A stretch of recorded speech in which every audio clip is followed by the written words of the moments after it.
सांगड़ बरसात सिम नाले के 250 फुट घारो पानी शहर ॾांहुं वधण लॻो। केतिराई ॻोठ पानी हेठि अची विया। सांगड़ वासियुनि में ख़ौफ़ पकड़िजी वियो।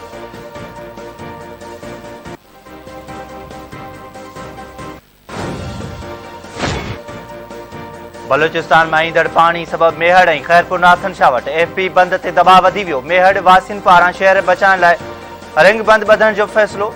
एफपी बंद टुटण खां पोइ ख़ैरपुर नाथन शाह वटि सुप्रियो बंद ते बि दबाव वधी वियो। सुप्रियो बंद खे रोणियूं पइजी वयूं। ख़ैरपुर नाथन शाह शहर 90 सेकड़ो ख़ाली थी वियो। ककड़ ऐं जोई वेझो एमएनवे ट्रेन छंडण के घारा केतिराई ॻोठ पानी हेठि अची विया। इलाइक़े वासियुनि जी लॾपलाण। ककड़ भरिसां ॻोठ खोवारा कलोड़ा ऐं जोई भरिसां ॻोठ ख़ैर मोहम्मद लगारी वटि छंडण के घारा पइजी विया। पानी ॻोठ बहादुर खान नायच मरहब कंबराणी ऐं ॿियनि ॻोठनि में काहे पियो। इलाइक़े वासी घर छॾे महफ़ूज़ हंधनि ॾांहुं मुंतक़िल थियण लॻा।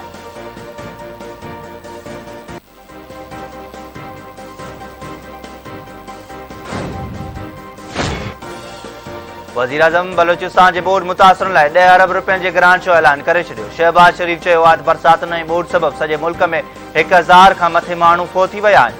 ॿोॾि हर तरफ़ तबाही मचाई आहे। सिंध ऐं बलूचिस्तान सभ खां वधीक मुतासिर थिया आहिनि। सवात, देर ऐं कालाम बि ॿोॾि सबबि मथां मुतासिर थिया आहिनि। वज़ीर आज़म जे जाफ़राबाद जे ॻोठ हाजी अलादिनो में ॿोॾि मुतासिरनि सां मुलाक़ात। लाॻापियल अमलदारनि पारां शहबाज शरीफ़ खे इमदादी कमनि ऐं इंफ्रास्ट्रक्चर जी बहाली बाबति वेरीफिकेशन।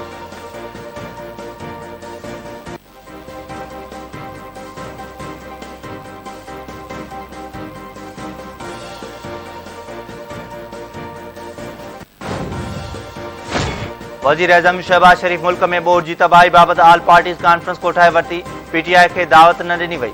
ऑल पार्टीज़ कॉन्फ्रेंस सुभाणे मंझंदि जो वज़ीर आज़म हाउस में थींदी। पीटीआई मां इत्तेहादियुनि समेत समूरियुनि सियासी पार्टियुनि खे शिरकत जी दावत। एपीसी में ॿोॾि सबबि थियल तबाही बाबति सलाह मशवरा कया वेंदा।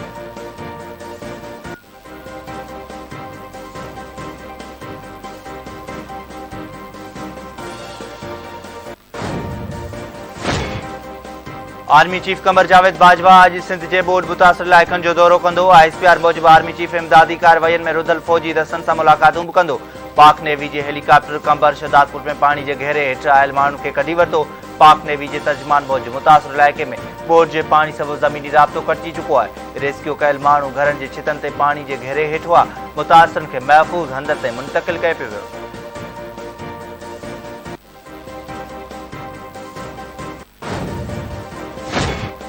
मुल्क में बरसातुनि ऐं ॿोॾियुनि सबबि फ़ौतियुनि जो अंग 1030 थी वियो। नेशनल डिज़ास्टर मैनेजमेंट अथॉरिटी जो चवणु आहे त 110 ज़िलनि में 57,73,000 माण्हू बरसातुनि ऐं ॿोॾि सबबि मुतासिर थिया आहिनि। 83,000 ढोर मरी विया आहिनि। अंगनि अखरनि मूजिबि 9 लख घर, 451 किलोमीटर ताईं रोड ऐं 149 पुलियुनि खे नुक़सानु रसियो आहे। गुज़िरियल 24 कलाकनि दौरान 119 ॼणा हयातियूं विञाए वेंदा।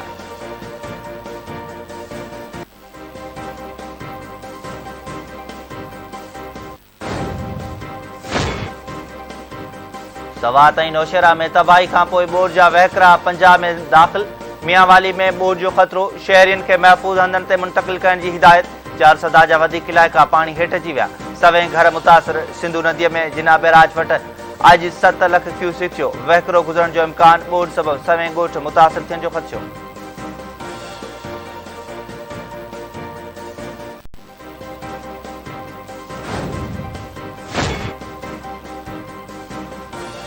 काबिल नदी में इंतहाई वॾी ऐं चश्मा तौनसा तोड़े सखर बैराज वटि वॾे दर्जे जी ॿोॾि बरक़रार। काबिल नदी में वेकिरे 3,15,262 क्यूसेक रिकॉर्ड। नदी ओवरटॉप थियण लॻी। कालाबाग, गुड्डो ऐं कोटरी वटि विचोले दर्जे जी ॿोॾि। केतिराई इलाइक़ा पानी हेठि। कालाबाग वटि वहकिरो 4,23,271 ऐं चश्मा वटि 5,01,573 क्यूसेक रिकॉर्ड। तौनसा वटि पानी जो वहकिरो 5,15,723 ऐं गुड्डो वटि 4,85,320 क्यूसेक रिकॉर्ड। सखर वटि वहकिरो 5,62,200 ऐं कोटड़ी वटि 3,34,911 क्यूसेक रिकॉर्ड। बरसात खां पोइ सिंध जे टिनी बैराजनि मां निकिरंदड़ वाह बंदि। सिंध जे मुख़्तलिफ़ इलाइक़नि में बरसात खां पोइ गैस्ट्रोज पकड़िजी वई। ॿारनि सूदो वधीक 4 ॼणनि दमदरणी हवाले कयो। 100 माण्हू अस्पताल में दाख़िल। ख़ैरपुर जे ॻोठ टंडो में नवाब अली जागीरानी ऐं ॻोठ सनेड़ो में अली मोहम्मद हयाती विञाए वेठा। संगवाणी वेझो बरसाती पानी में बुॾल ॻोठ मोहम्मद कासिम खोसो में 3 वरनि जो नूर मोहम्मद मलिक फोत। हयातियूं विञाईंदड़नि जो अंग वधी 7 थी वियो। बिरपुखार जी रिलीफ कैंप में तरसियल ॿोॾि मुतासिर नींगर गैस्ट्रो विघे पहुचियो।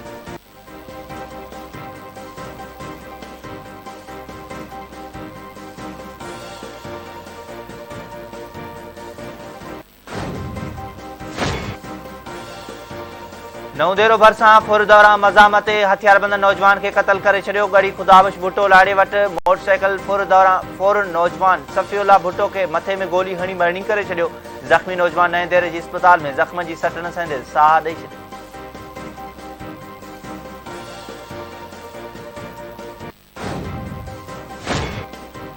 लिबिया के गादी वारे शहर तराबलस में हुकूमत के दावेदार 2 ग्रुपन में खूनरेज़ी झेड़ो। 23 ॼणा मारिजी विया, 140 ज़ख्मी। धुरियुनि में झेड़े दौरान लिबिया की राजधानी बम धमाकनि ऐं गोलियुनि जे आवाज़नि सां गूंजंदी रही। केतिरनि ई गाॾियुनि खे बाहि, रिहायशी इमारतनि खे बि नुक़सान।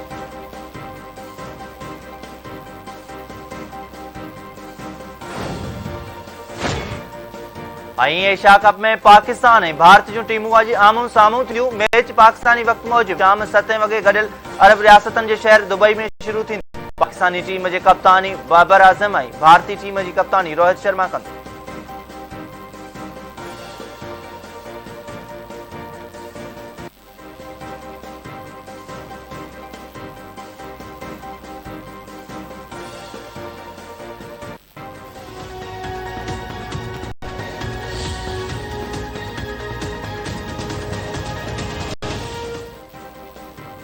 अस्सलाम वालेकुम नाज़रीन, धरती टीवी न्यूज़ में भलीकार आऊं या रिज़वान हुर जो हेडलाइंस समारे थियूं ते वठूं था मुख़्तसर ब्रेक।